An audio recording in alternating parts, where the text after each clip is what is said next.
I wanted to bring today's episode to the podcast talking about one of the functional tests that we do in our Fab Fertile couples coaching program, and that is the hair tissue mineral analysis test.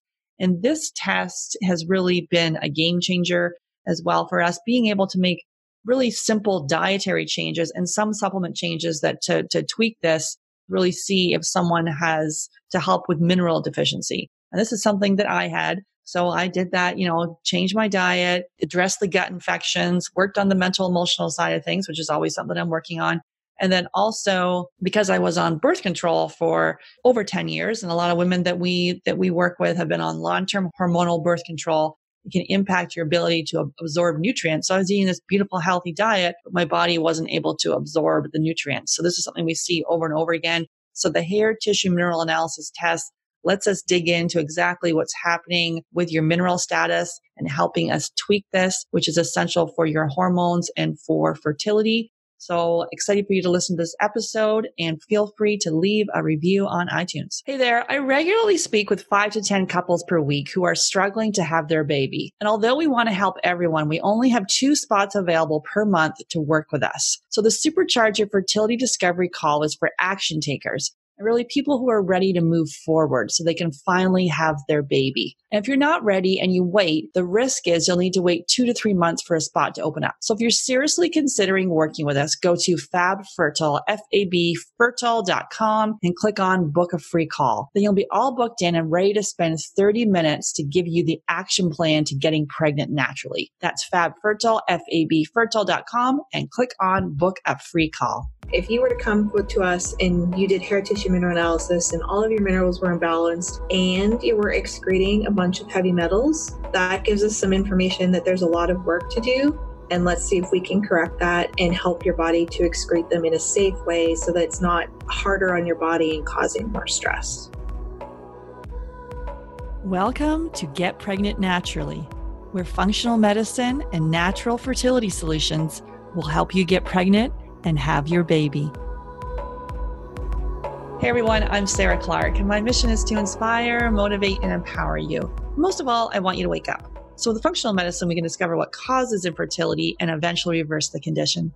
Today, I'm welcoming Brandy Buskow to the podcast, and we're digging into hair tissue mineral analysis and what this means for your fertility.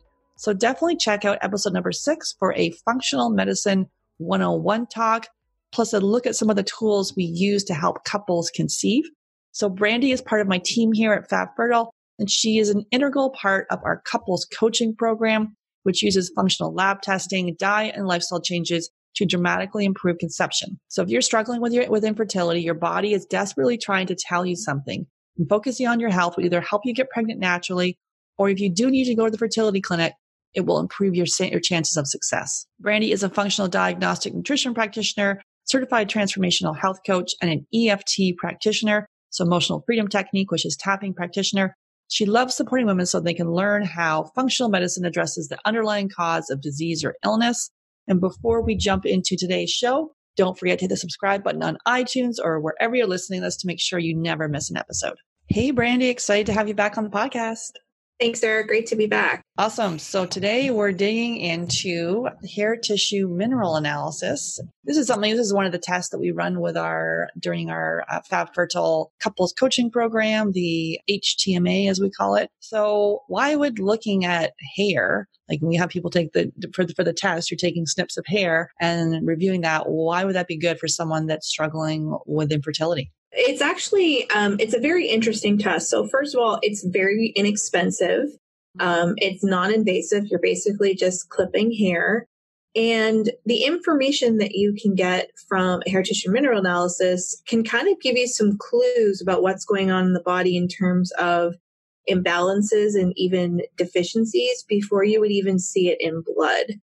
And so because it's such an inexpensive test and easy to collect, it's a test that I think everybody should be running so they can get some insights into how their body is doing.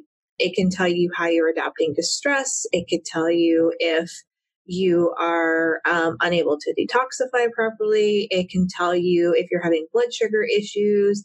It can even give you some clues into how well your adrenals and your thyroid are doing before you can start seeing those numbers change on other tests. And, we've talked about before the importance of the thyroid and the adrenal glands and fertility. It's kind of it's a whole system that communicates together. And so if one of them is unbalanced and not working correctly, then there's going to be miscommunication with the others. And a lot of times, a lot of the women that we work with, we'll find a weak link in the chain, and it may be the thyroid isn't optimal, and then it's sending mixed signals to the adrenal glands, which is causing stress. And then that sends mixed signals to the ovaries, which then leads to problems with fertility and cycles. So it's a really great test to run because you can get a lot of good information from just a little sample of hair. Absolutely. And I've done the test myself. I think Brandy's done the test on herself. And it was like, you think you're at this like, wow, I've done all these diet changes, these life changes. I've, addressed the gut infections. I've worked on mindset, done all these things. And then, you do an additional test and you're like, oh, wait, some of my mineral status, because I was on the pill, and we're going to go into this a little bit later about the pill, but I was on the pill for over 10 years. And yeah, so for me, there was a lot of deficiencies. And so just this test that's quite inexpensive, it's been like really life-changing for my health and obviously for the couples that we work with for their fertility. So yeah, let's dig into a little bit. So how accurate is this testing? I think if you Google it, you might see some quack watch claims. Like, what's your take on that? Yeah, so the technology for hair has actually been around for more than 75 years. And so it's not a new technology. It's been around for a long time. It's pretty established.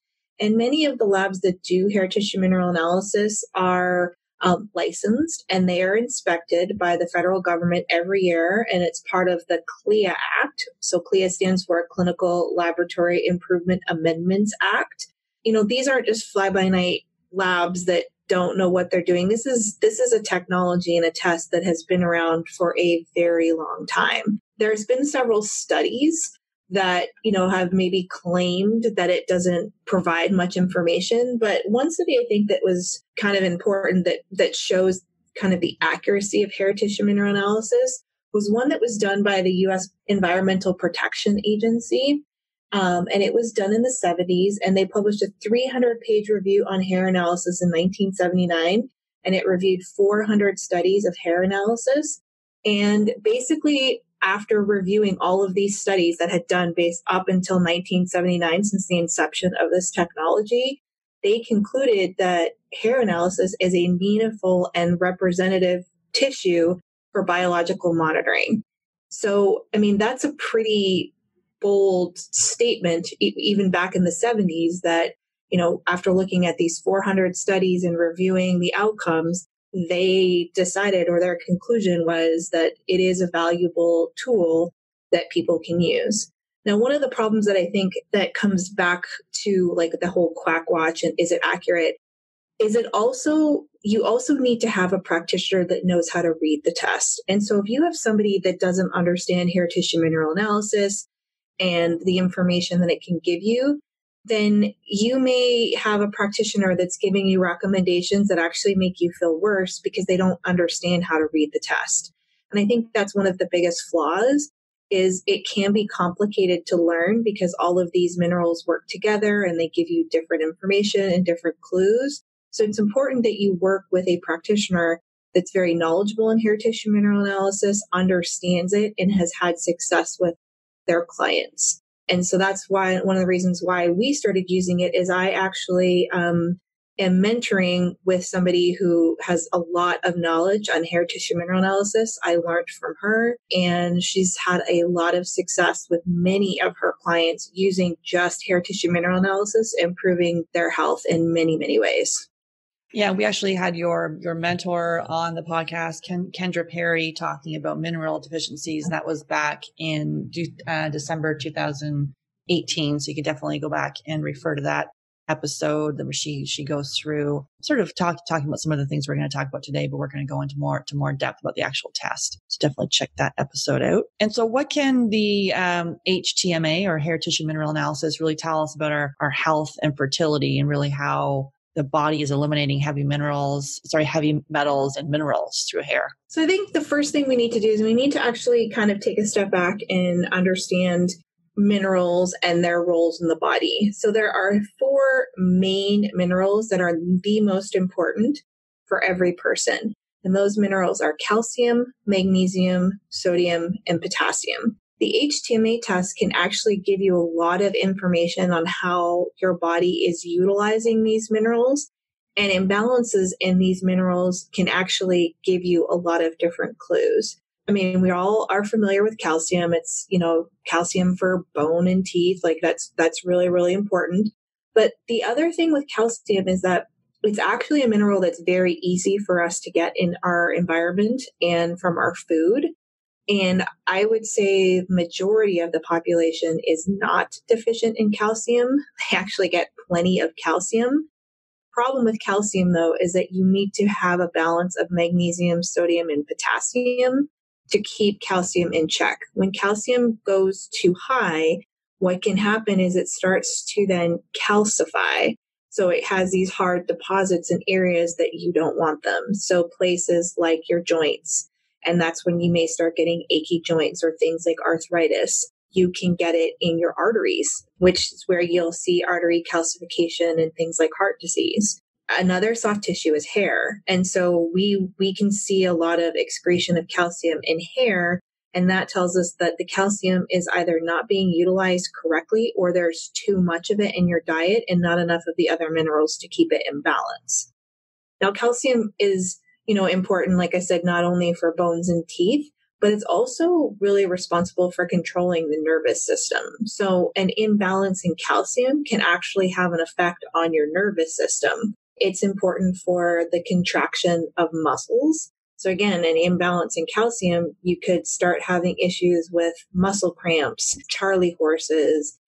You'll oftentimes see this with people with heart disease where they're on calcium channel blockers because there's too much calcium and it's causing the heart to contract too quickly and causing problems.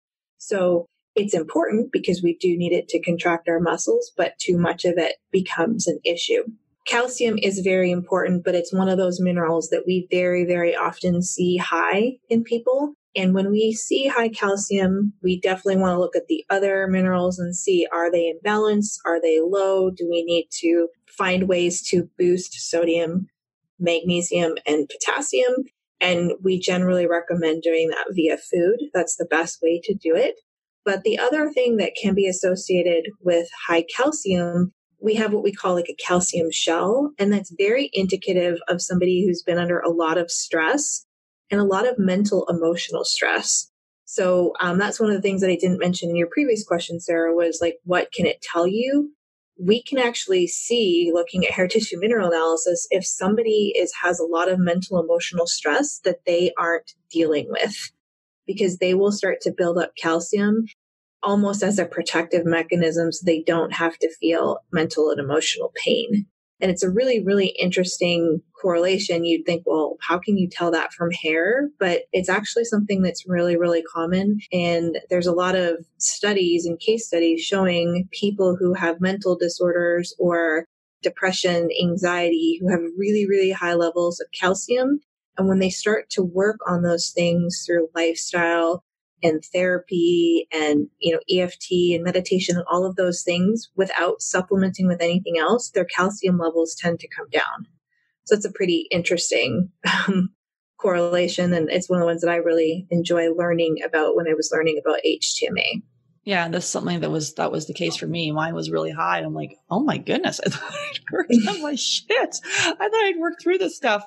And yeah, that's why I know for me, without the meditation, things kind of, don't feel that good. I'm more irritable and quick to trigger and go down a rabbit hole. Although I still consider myself a fairly even keeled person. I get up every day and feel happy, and that's how I am. But yeah, when that came back high, I'm like, oh damn, okay, so we gotta dig in deeper. And I'm in the middle of getting the retest, so we'll see if there's any improvements. Yeah, and I mean, I've probably run 4 of them on myself. And I have noticed I did an experiment of like, let's just work on the mental, emotional stuff and see what happens. And it does shift the calcium. It brings it down. Nice. So it's pretty interesting, that connection. So the next mineral is magnesium. And so if you work with Sarah and I, you know that we recommend magnesium to everyone. Magnesium is something that most people are deficient in. It's really hard to get from food. And magnesium is extremely important because not only does it balance calcium, but it's also a mineral that is needed for almost 500 different enzymatic processes in the body. So if you are deficient in magnesium, your body is going to struggle at many different things. The other thing with magnesium is a mineral that's intercellular, meaning it's mostly in the cell. And so when you have your tests done with your doctor and they run blood work and they run magnesium, it may look like your magnesium level is fine, but it doesn't give them any information about how much magnesium is actually in your cells. And that's the majority of the time where people are lacking. Magnesium is within the cell. That's why we're always touting the importance of magnesium. Magnesium helps to balance calcium. It helps with the relaxation of muscles. So as opposed to calcium, which makes the muscles contract, magnesium has the opposing effect. It relaxes the muscle. And so that's why you'll find if you have muscle cramps, especially at night, if you put some magnesium on your feet, that tends to relax the muscles so that you can sleep. So magnesium is a really, really important mineral. Yeah, I found for myself that that magnesium was low for me. And then when I started supplementing with it, that eye twitches, those leg cramps, the feet cramps, all of those went away. And then also when I kind of ran out a little while ago and I was like, I'm not typically prone to anxiety, but without the magnesium, it's interesting. I was like, why do I feel like everyone's rushing so quickly? And I was feeling like everything was in a panic, and it was interesting. And then I started using magnesium again. I'm like, oh, I feel there's like a calmness too that helps with it. Absolutely. Absolutely. So after magnesium, we have sodium. And so sodium, most people know what that is, salt. And sodium is actually a really interesting mineral because it's a solvent. So it actually helps to dissolve other minerals. And so if you have really high calcium, good levels of sodium is going to be really important because the sodium will help to break down the calcium and take it out of the areas that it shouldn't be. Sodium is also very alkalizing. So some people might not think that, but it helps to alkalize the body instead of making it more acidic. And sodium is also really important for supporting the adrenal glands. So the adrenal glands, they produce a hormone called aldosterone, and aldosterone is responsible for keeping mineral balance within the body. And so people who are really low in sodium actually tend to have issues with blood pressure and faster heart rates. So, we've heard all this stuff like, sodium is bad and it raises blood pressure and it's not good for you. But sodium is actually really, really important. It's an important mineral because it helps to keep other things in balance, because if there's too much, it will help to dissolve it and bring the levels down. Now, when we talk about sodium, we're talking about high quality sea salt sodium. So not the table salt that you normally use. That's very highly processed. And that table salt can definitely raise blood pressure and cause issues. You want a really high quality salt. So one of my favorites that anybody can get anywhere is real salt, or something like a gray Celtic sea salt. Now, we're probably going to get the question, well, what about pink Himalayan sea salt? And that one is okay. But one of the things with pink Himalayan sea salt is that pink color actually it's like that because there's some extra iron or lead in it. So it actually tends to have some more heavy metals in it. And I don't recommend using large amounts of pink Himalayan sea salt because you don't want to increase your load of heavy metals.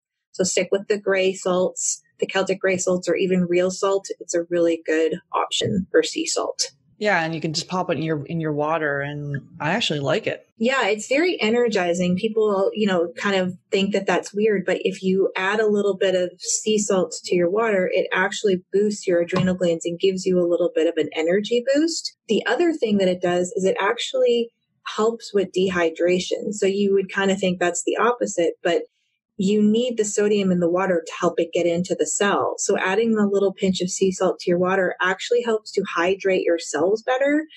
And so if you're somebody who drinks like tons and tons and tons of water, but you still feel thirsty, that means that the water is not getting into your cells and they're not being hydrated. So just adding a little pinch of sea salt to your water will really help that, and you'll feel more satiated and you'll feel more hydrated by doing it that way. So the last main mineral is potassium. And so we all kind of know about potassium in bananas and things like that. But potassium is also a solvent. So it helps to break down other minerals and bring them back into balance. Potassium is very similar to magnesium in that it's intercellular. So it's in the cell.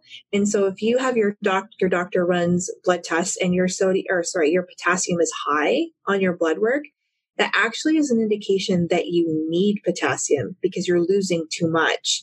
And so commonly, and this actually happened with my dad, when he was going through cancer treatment, his potassium levels were off the charts.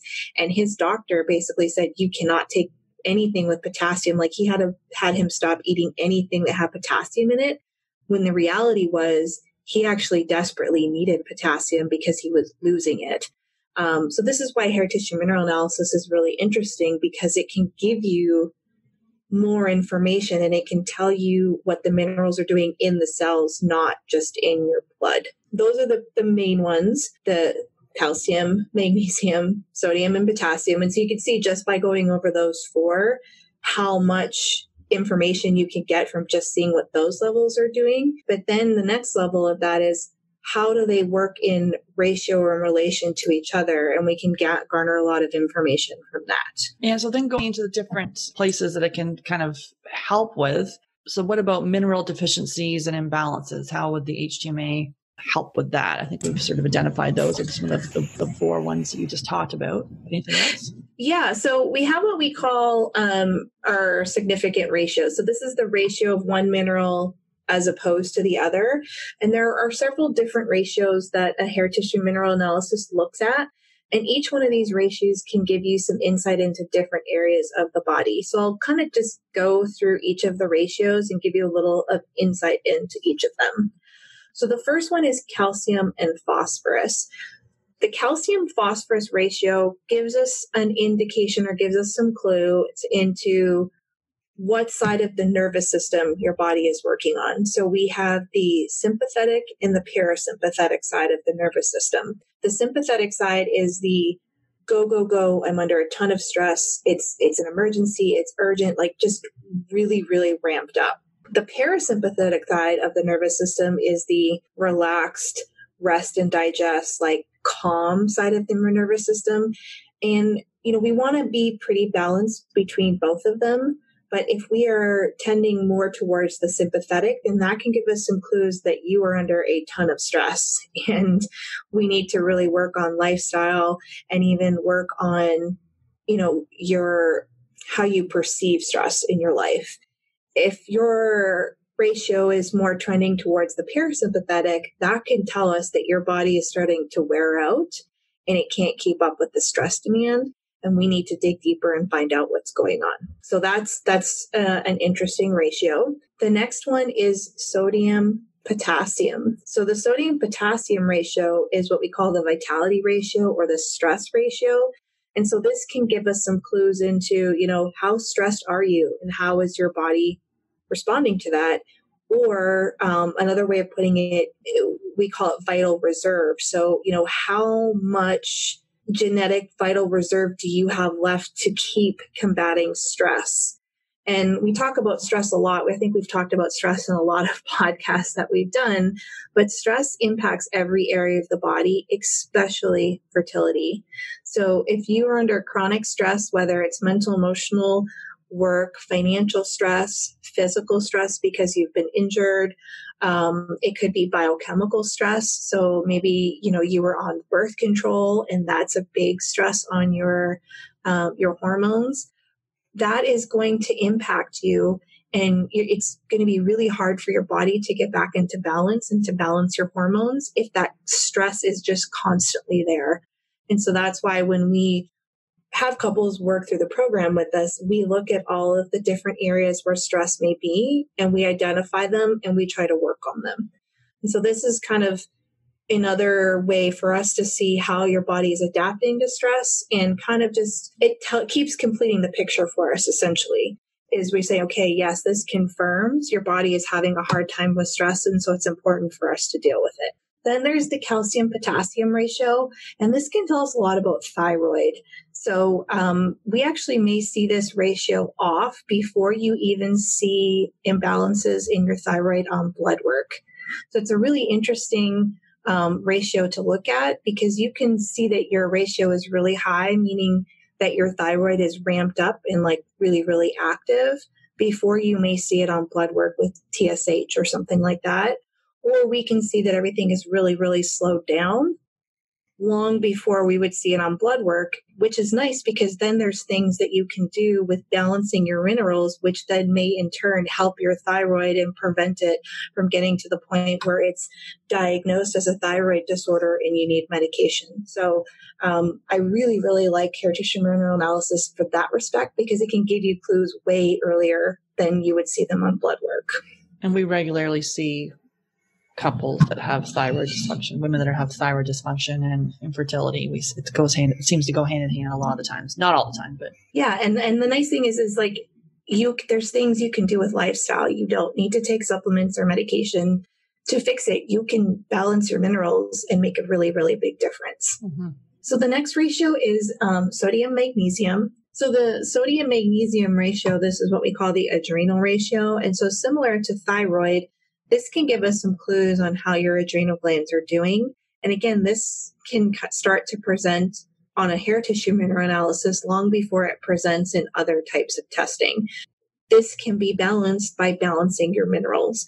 So the nice thing about hair tissue mineral analysis and recommendations that we make is that you're basically working on balancing your minerals a lot of times with food, and not necessarily taking medications or having to go to your doctor or taking a ton of supplements. You feel very empowered because it's something that you can kind of do yourself before it gets to the point where it becomes a really big problem and you do maybe need to go to the doctor and get medication to help some of these imbalances. The next ratio is zinc and copper. And so this is what we call the hormone ratio. And this is the one that is very much tied to fertility and hormones. This can give us some clues as to whether or not there may be some hidden copper toxicity. And this is actually very common in our society for many, many people. Birth control, and if you've been on birth control for any amount of time, the likelihood is you do have some hidden copper toxicity. The same is true if your mother or your grandmother was on birth control. They can actually pass that to you, and you could have this hidden copper toxicity that you've had since you were a baby. And it has a big impact on how well your hormones balance themselves. So this is a really, really good opportunity for us to see, do you have symptoms or does it look like you possibly have copper toxicity? And if you do, then we can actually work towards balancing that out. And in order to do that, you need to balance your minerals. You need to make sure that you're detoxifying properly. So you're pooping and you're eliminating and you're doing all of those things. And you manage your stress and you're sleeping well and you have no gut infections. And once you've gotten all of those things in check, then you can work on bringing the copper back into balance. So like I said, there's so many little things that you can glean from hair tissue mineral analysis for just a simple, inexpensive test for just a little bit of hair.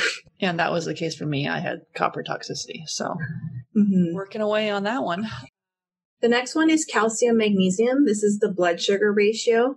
And so again, this is similar to the adrenal and thyroid. You can start to see imbalances on hair tissue mineral analysis before they show up on blood work. So before your fasting blood sugar starts to look wonky, you can see changes in the mineral balances on a hair tissue mineral analysis long before that. That gives you the ability to know that there's something wrong and you can change your lifestyle to correct it.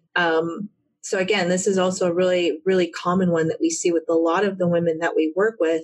Their fasting blood sugar looks fine, even their hemoglobin A1C, which is something doctors will run. It kind of gives the average fasting blood sugar for the past 3 months. All of those may look really, really good, but underneath there is some blood sugar imbalances going on, and that is a stress on the body, and it can impact hormones and it can impact fertility. There's two other ratios that are interesting. One of them is iron copper. That gives us kind of some clues into what your tendency for infections are. So do you tend to get viral infections as opposed to bacterial infections? That is interesting. It does tend to correlate sometimes with stool testing. So it's just another little interesting tidbit. And then the last one, this is a new one for me that I'm just learning about, but copper molybdenum. And that ratio can actually give us some clues if somebody has a tendency towards chemical sensitivity. Which is really interesting. And people who have chemical sensitivity tend to be under a lot of stress. And we want to find out, well, why is this going on and what can we do to correct it? And if you are somebody that tends to have chemical sensitivity, you're going to have, it's going to impact all areas of your body, including fertility and hormones. And that would be, are you saying chemical sensitivity sort of inhaling? Is that what you're talking about? Or more like, or topical for skin? So it could be any of those. So it could be in healing. It could be topical in skin. It could be even, you're in an office building that maybe has mold and you just have a lot of brain fog and you don't even know that that's what it is. So this is an interesting new one where if we see this out of range or imbalance, maybe it's time to dig a little bit deeper and see, like, is there some mold exposure? Is there something in their environment that's causing an issue? Is this person using a lot of conventional products for personal care, or they're using a lot of chemicals for cleaning, or, different things like that? It's an interesting one that can give us some insights and we can dig a little bit deeper.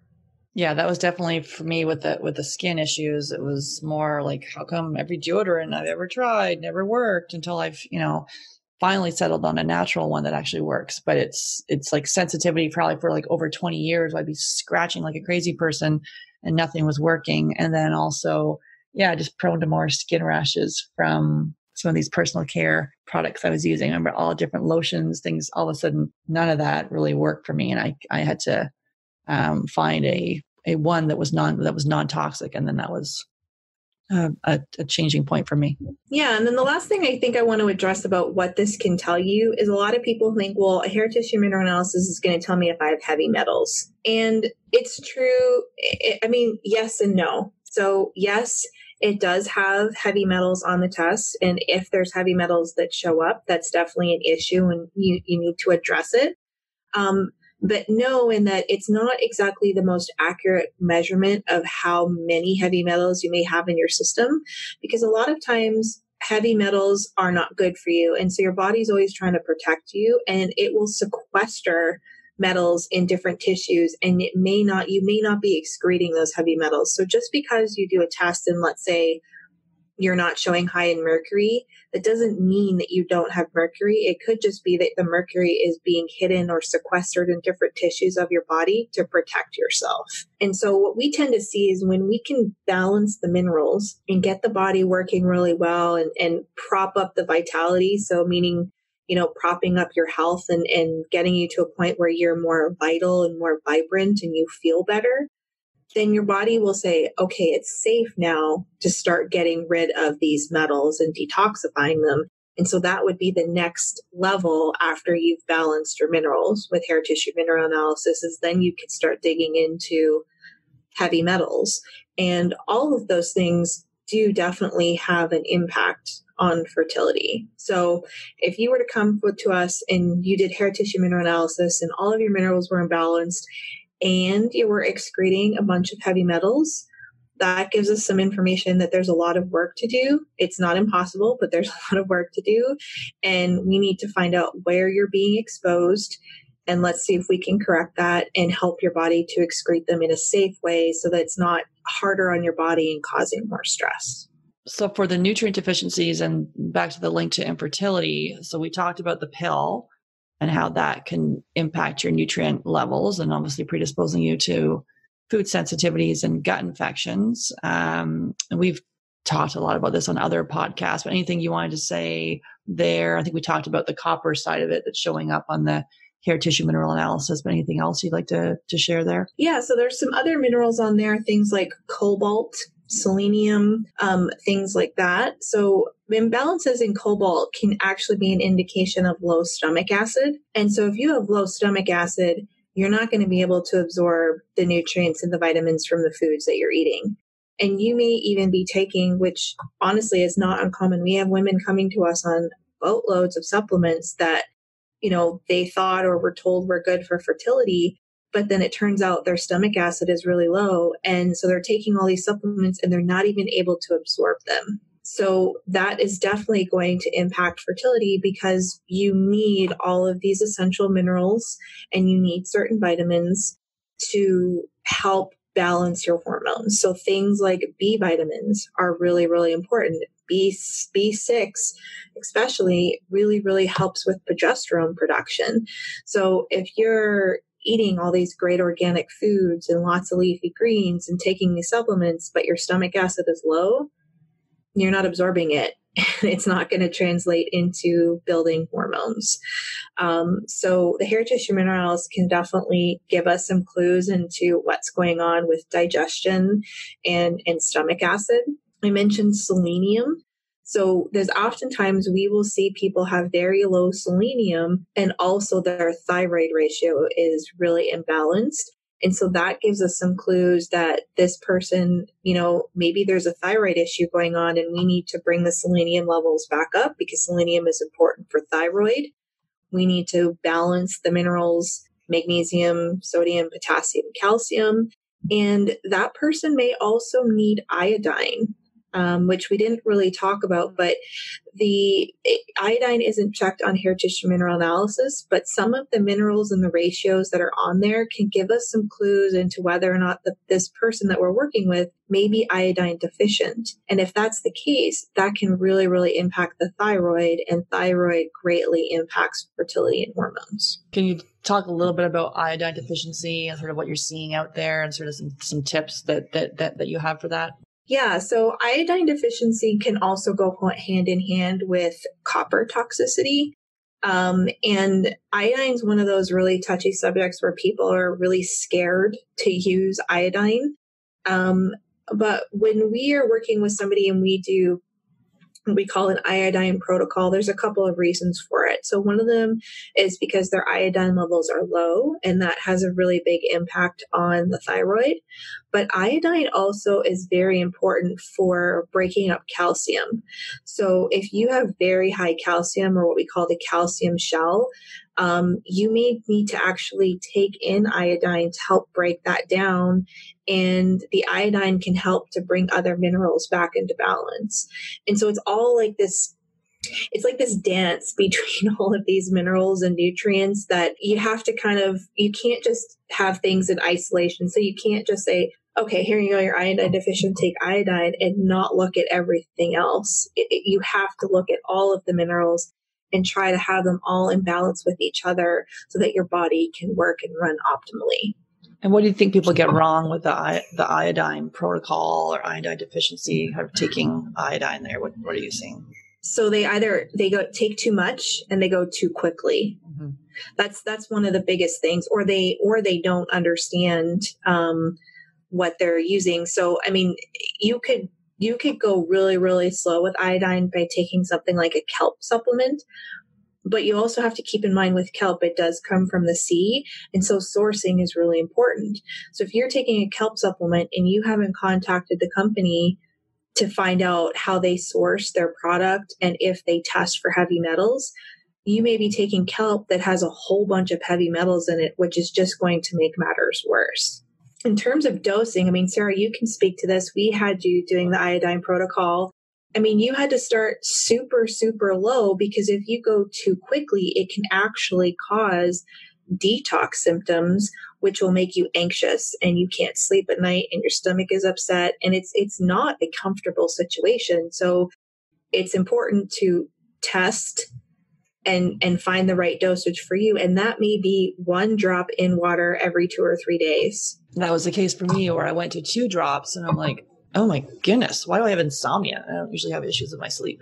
And then I went back to 1. I'm like, that's the dose for me. So it is to be able, even though that's when we do our protocols, when we do the testing for gut infections and the like, and it's really, what is even though it's the recommendation, Brandy will recommend a dose, but we'll always say, take a low and slow approach and see, what feels right for you. And it's different for everyone. Right. And it's also important. I mean, we had you taking a lot of cofactors for a couple weeks before that. And that's another thing that people get wrong is, like I said before, you can't just take minerals or supplements in isolation. You have to understand how it interacts with other things. And so we had you taking a couple of different cofactors like vitamin A, vitamin C, some B vitamins. Those were really, really important to get into the system beforehand to prepare your body to start using iodine. The other aspect of that is you also don't want to be doing all of this and then you're continuing to expose yourself to things that are going to constantly create mineral imbalances. So if you're taking the pill, you don't want to be doing mineral balancing because the pill is just, it's going to make it so that you can't actually absorb and use minerals correctly. The same is true for things like water and environmental toxins. So water is a really common one. If you're using just regular tap water, you're getting a lot of chemicals in that water that's going to prevent your body from utilizing these minerals and iodine and selenium correctly. So you need to be using clean water, clean filtered water. And that also includes filtering your shower water, because there are things in water that when it's heated up and you're in the shower, they actually off gas and it can impact some of your cell receptors. And so if you're trying to take in selenium and iodine, those chemicals are actually blocking the receptors and your cells aren't able to use the iodine and selenium. So it's important that when you're working with somebody that they look at all aspects and not just, okay, here, take some iodine and let's not worry about if you're being exposed to other chemicals and let's not worry about whether or not you're detoxifying properly or eliminating and all of those things. Yeah, absolutely. And also invest in that shower filter. I think there's $20 or $30 from Berkey is the one I have. And then also with the nutrient deficiencies obviously with processed food. So our diet here, that could be a link as to why you are nutrient deficient. You're just eating, a lot of processed foods like I did for years. And then the declining level of nutrients in our soil. Even if you do have these organic vegetables, the soil is not as nutrient rich as it was. And also that whole well-fed but undernourished, what we were talking about. You're eating all this great food, but then your body's not absorbing it. Anything you'd like to say about those? Yeah. So, I mean, obviously organic as much as possible. I know I have a big family, and so it's not always feasible to do everything organic, but we are very conscious of the environmental working groups, Green 15 and Dirty Dozen. So we definitely will buy organic anything that's on the Dirty Dozen list because we want to make sure we're not getting those extra pesticides. The other thing to that, because you get so many minerals in the vegetables that you're eating, if you're eating a ton of raw vegetables, it actually may be hard for your body to extract the minerals from raw vegetables. So it may be better for you to do more lightly steamed vegetables. So you've kind of broken things down a little bit and makes it easier for your body to absorb the minerals from the vegetables that you're eating. This is actually something that I think we've also seen pretty commonly is if somebody is eating a ton of raw vegetables, we actually see a lot of issues with digestion. So that's also something to keep in mind. Raw is good, but you also want to have a good balance of vegetables that are lightly cooked or lightly steamed so that it kind of takes the stress off your digestive system to break them down and extract the vitamins and nutrients from those foods. And then anything else you wanted to say on the exposure to environmental toxins? So the heavy metals, so lead, mercury, arsenic, cadmium. There we go.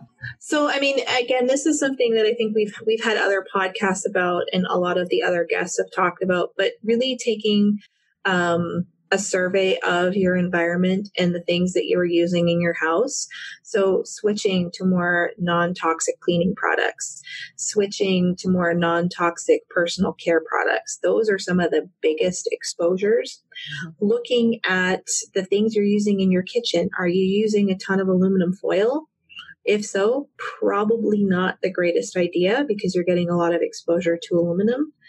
Are you using a lot of plastics? That's another thing. That's going to be exposing you to chemicals that your body really doesn't need. So thinking about the utensils that you're using in your kitchenware. We already talked about water. That is really important. Look at your work environment. Do you work in an environment where there's a lot of chemicals? And if so, is there a way for you to filter that somehow by, maybe having a good filter in your office, having some plants, opening the window, limiting your exposure. Those are all things that you can do that are really important. But the other thing is to also understand that you can't get away from chemicals in your environment. It's just impossible in this day and age. But you can definitely control it a little bit by really just taking control of what you do personally in your own home and limiting your exposure as much as possible there. And obviously this is very customized. And when we run the tests in the couples coaching program, we do a food sensitivity test, a hormone test, which is the Dutch test. And we'll do a GI map test, which is the stool test. And then we do the hair tissue mineral analysis. And then we do a customized protocol based on what we find in the test. So just, is there anything that you would kind of recommend as far as supplements in general to help with deficiencies, or do we just really need to be more customized? Just general overall. So we talked about sodium. So making the switch to good quality sea salt. That's going to be helpful for a lot of people. Doing a little internet search and looking at what are the foods highest in sodium, magnesium, potassium, and calcium, and trying to get some of those foods into your diet because it's easier to absorb minerals from the foods sometimes than with supplements. Magnesium, I think, is pretty safe for most people to take. We really like magnesium glycinate. So that is the form that we like. The other option for people, which may be a little bit easier, is a magnesium cream or lotion. I really like the magnesium lotion from Ancient Minerals. You just rub it on the bottoms of your feet. It absorbs really quickly and you feel pretty relaxed after you do that. Looking at digestion. So really kind of checking in with yourself and saying, when I have a bowel movement, am I seeing pieces of food in my stool? If you do, that's a sign that you're not digesting well. Do you have gas and bloating after you eat? Are you having less than one bowel movement every single day? I mean, those are all clues that something is going on with your digestion, which then can definitely impact your mineral balance. And then hydration. I mean, that's an easy one for a lot of people to work on. Are you hydrated? Or are you the person that we talked about earlier who drinks a ton of water, but even drinking a ton of water, you still feel thirsty? Try adding a pinch of salt to your water and see if that helps. Yeah, I personally find that really helpful. If I find I'm like under a lot of stress and then I'll be doing my normal drinking and then I'm like, why am I feeling parched? And then the salt just kind of like, it helps me absorb it. You also have another tip for a little tea you do before bed for magnesium. What's your tip there again? So, this is related to blood sugar balance and helping people sleep through the night, but you can get magnesium glycinate powder, and there's lots of different brands out there that you can try. I really like the one from Jigsaw Health. It's called Mag Now, and it's kind of a raspberry flavored powder, and you just put it in some warm water, drink that before bed, and you drift off to sleep really, really quickly. If you're somebody who finds that you wake up in the middle of the night, or you even feel overheated, you could actually add a little bit of collagen powder to that. So my husband and I have a magic bullet, so we'll do a little bit of that Mag Now powder. We'll add a scoop of collagen to it, drink that before bed, and that just knocks us out. So the collagen kind of helps to keep the blood sugar balanced.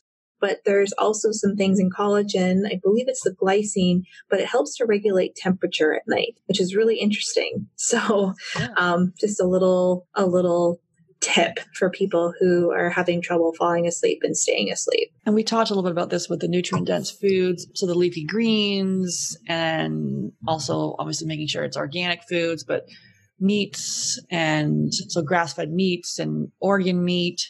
You can get a blend of that. I haven't done this yet, but I've been meaning to do this to get a blend. I had Dr. Rob Abbott on there. We talked about the AIP diet, and he said to find a good butcher that will do a nice blend of organ meat and beef. So to get those really nutrient dense foods, and obviously wild caught fish. Is there anything else you wanted to say there with the nutrient dense foods to help with deficiencies? Yeah, I mean, so if organ meats is something that you're not really interested in doing, there are a lot of really good supplements out on the market where you can have organs in supplements. So there's Vital Proteins. They have different supplements with organs. So they have a liver pill. I also really like Ancestral Supplements. They have a whole line of organ supplements. So if you really don't want to do the organ meats, but you want to get a ton of nutrients, like nutrient density, that is an option for you to look at. I did want to mention something about fish and seafood. One of the things that you want to think of, like rule of thumb, is the larger the fish, the more heavy metals it can store. So if you are going to eat seafood on a regular basis, aim for fish that tend to be smaller. And I wouldn't overconsume it, because that can really lead to mineral deficiencies and increases in things like mercury. So if you are a avid fish or seafood consumption, like if you do a lot of consumption of that, it might be worth doing an HTMA test just to see if there's any imbalances that might be going on in terms of too much heavy metals, not enough selenium, not enough iodine, those things. Yeah, the smaller fish like sardines. Yeah, sardines. I'm not a big fish person, I'll be honest. But I tend to stick with, I can have sardines a couple times a week and I'm good with that. And they're pretty small and they tend to be low in metals. So that's a good route to go. Yeah, I love sardines, although I was tortured with them as a young child by my mother. But now I'm like, oh, they're so delicious. Yeah. I also kind of wanted to add, I think it's important. I mean, we obviously talked about this, but I think it's important for you to look at the supplements that you're taking and ask yourself, why are you taking them? Mm-hmm. Because again, it's really important to understand that the body works in synergy, and we don't want to just, oh, well, my vitamin D is low, so I'm going to take vitamin D. Well, yes, but vitamin D needs other nutrients for it to work correctly in the body. So really understand that, things in nature don't come in isolation. That's why you're not just going to take calcium. Calcium in nature doesn't just come with calcium. It usually comes in foods that also have magnesium and also have maybe some vitamin D and also have some sodium and potassium. So it's really important to know that everything is a synergistic process. The body is synergistic. And so try not to take things in isolation and ask yourself, why am I taking this? And we see this quite commonly with people coming in with boatloads of supplements. And this was the case for me too. I didn't know why I was taking them, and I've been taking them for years. Our approach is not to diagnose anything, is to educate you. So you really know why you're taking it and what it's for, and that it's a targeted amount of time, and it's not forever. Right, exactly. I mean, you may need, like I'll take vitamin D, for example. You may need vitamin D, but if you aren't taking it with its cofactors, you can actually create deficiencies in other areas. So make sure you understand why you're taking it. And then if you are taking it, retest yourself. Don't take it forever. Take it for, a couple of months and then test again and see if you still need it, because maybe you don't. Just have that thought process whenever you're looking at supplements. And so the HTMA, the hair tissue mineral analysis test, is included as part of our Fab Fertile coaching program. If you want to learn more about our program, you can actually listen to our talk we did, Functional Medicine 101 talk. It talks exactly about the program. And if you feel the functional approach is right for you, feel free to book a call and we can chat with you and your partner. And so thanks so much, Brandy, for coming on. This is super helpful. I know doing the HTMA for me has been a game changer, and it's helped so many of our couples as well really fine-tune this. And there's a lot of times you say with HMA, a lot of these changes can be done just with diet alone, which is really empowering and a lot cheaper actually than just going the supplement route. Absolutely. Absolutely. And I love HTMA, and we're going to be learning, and we may do another podcast in the future as I learn more information. Awesome. Great. Thanks for coming on. Hey there, I regularly speak with 5 to 10 couples per week who are struggling to have their baby. And although we want to help everyone, we only have 2 spots available per month to work with us. So the Supercharge Your Fertility Discovery call is for action takers, really people who are ready to move forward so they can finally have their baby. And if you're not ready and you wait, the risk is you'll need to wait 2 to 3 months for a spot to open up. So if you're seriously considering working with us, go to Fab Fertile, FabFertile.com, and click on Book a Free Call. Then you'll be all booked in and ready to spend 30 minutes to give you the action plan to getting pregnant naturally. That's Fab Fertile, FabFertile.com, and click on Book a Free Call. The Get Pregnant Naturally podcast, including show notes and links, provides information with respect to healthy living, nutrition, lab testing, and is intended for informational purposes only. The information provided is not a substitute for medical advice, diagnosis, or treatment, nor is it to be construed as such. We cannot guarantee that the information provided on the Get Pregnant Naturally podcast reflects the most up-to-date medical research. Information is provided without representation or warranties of any kind. Please consult a qualified physician for medical advice and always seek the advice of a qualified healthcare provider with any questions you may have regarding your health and nutrition program.